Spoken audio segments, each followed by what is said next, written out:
शिंदे गटाची पुन्हा हायकोर्टात धाव। ठाकरे गटाचे आमदार अपात्र करण्यासाठी तातडीने सुनावणीची मागणी। अध्यक्षांच्या निर्णयाला आव्हान।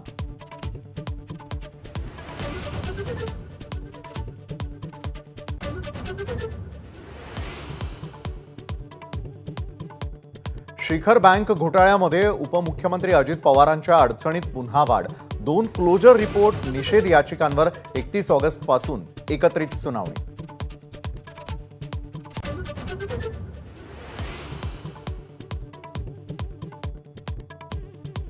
पुण्यामध्ये आज पावसाची विश्रांती। खडकवासला धरणामधून विसर्ग कमी केल्याने पूरस्थिती नियंत्रणात।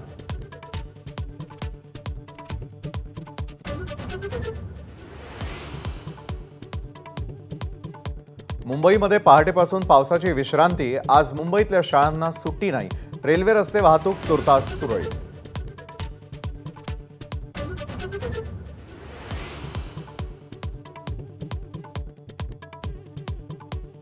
कोकण पश्चिम महाराष्ट्रामधील अनेक जिल्ह्यांमध्ये शाळा कॉलेजेसला आज सुट्टी। मुसळधार पावसाच्या पार्श्वभूमीवर निर्णय।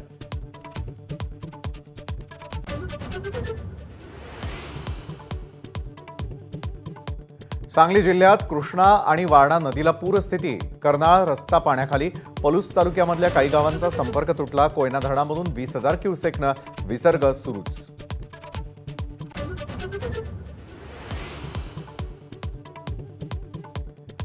कल्याण ते अहमदनगर दरम्यानची वाहतूक आणखी 24 तास बंदच राहणार।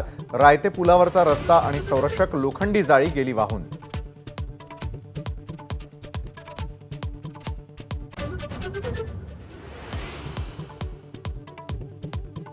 मुसळधार पावसामुळे झालेलं नुकसान। पावसाच्या पाण्याच्या नियोजनाचा मुख्यमंत्री उपमुख्यमंत्र्यांनी घेतला आढावा।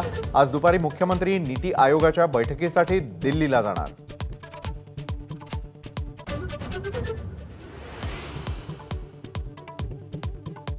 मानहानी प्रकरणामध्ये आज राहुल गांधी सुलतानपूरच्या MP-MLA कोर्टामध्ये हजर होणार। कर्नाटक विधानसभा निवडणुकीमध्ये अमित शहांविरोधात केलेल्या वक्तव्याच्या खटल्याची सुनावणी।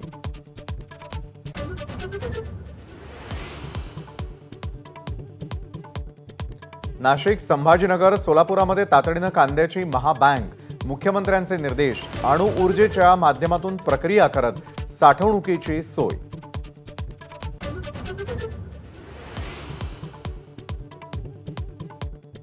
कारगिल विजय दिवसाचा आज 25वा वर्धापन दिन। कारगिल युद्ध स्मारकाला भेट देऊन पंतप्रधान मोदी वाहणार शहीदांना आदरांजली।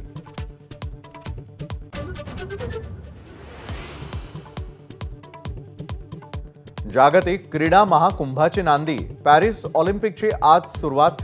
नीरज चोप्रा, PV सिंधू, अविनाश साबळेसह भारतीय क्रीडापटूंकडून मोठ्या अपेक्षा।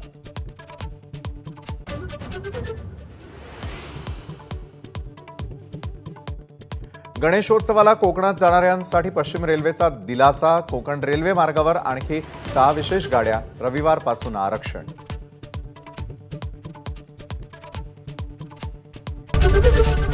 ABP माझा, उघडा डोळे बघा नीट।